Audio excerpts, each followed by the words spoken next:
আজকে আপনি তো ডেকেছিলেন নাকি? হ্যাঁ, তো এই পথ কুকুরের সম্পর্কে কি হয়েছিল, কুকুরগুলি একটু আমাকে বলুন। একটু মারপিট করে ঘা ফটোগ্রা হয়ে গেছিল। সকালে আপনাকে দেখা হয়েছে, আপনি এসেছিলেন, চিকিৎসা করলেন, ভালো লাগলো দেখুন।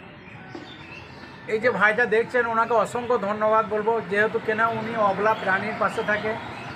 হয়তো প্রত্যেকটা মানুষ আমরা বিভিন্ন কাজে ব্যস্ত থাকি, কিন্তু অবলা প্রাণীর প্রতি ধ্যান দেয় না। যে ভাইটা, যে অবলা প্রাণী বধিষ্টি বাস স্ট্যান্ডে, উনি পথ কুকুরকে খাবার পাশে থাকে। অবলা প্রাণী সে যদি ক্ষত ঘা থাকে আমার সাথে যোগাযোগ করে, ওনাকে যতটা পারি আমি সহযোগিতা করি এবং কুকুরগুলি সেবাসা করি।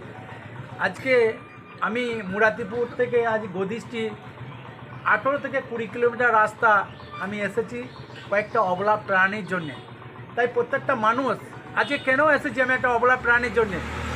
এই অবলা প্রাণী কিছু বলতে পারে না, কিন্তু বুঝতে পারে এই পথ কুকুর, এদের যদি শরীরে অসুখ ঘা ক্ষত থাকে, এদের চিকিৎসা করার মতন কেউ থাকে না, একমাত্র যারা পশুপ্রেমিক তাই সেই ব্যক্তি অবলা প্রাণীর পাশে থাকে। তাই প্রত্যেকটা মানুষকে অনুরোধ করব যে আপনারা অবলা প্রাণী একটু পাশে দাঁড়ান।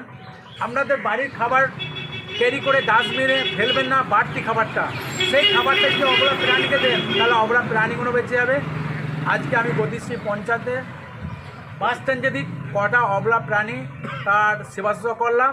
আর যে ভাইটা রয়েছে ওনাকে বলবো অসংখ্য ধন্যবাদ। আমার নাম আমির শেখ, পশ্চিমবঙ্গ, আমার বাড়ি চুমড়াতে।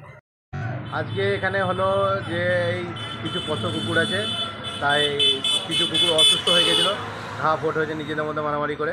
তা মুরাতিপুরের আমির শেখ পশুপ্রেমিক, ওকে আমরা ডেকেছিলাম, উনি কিছু চিকিৎসা করলো, খুব ভালো লাগলো দেখে।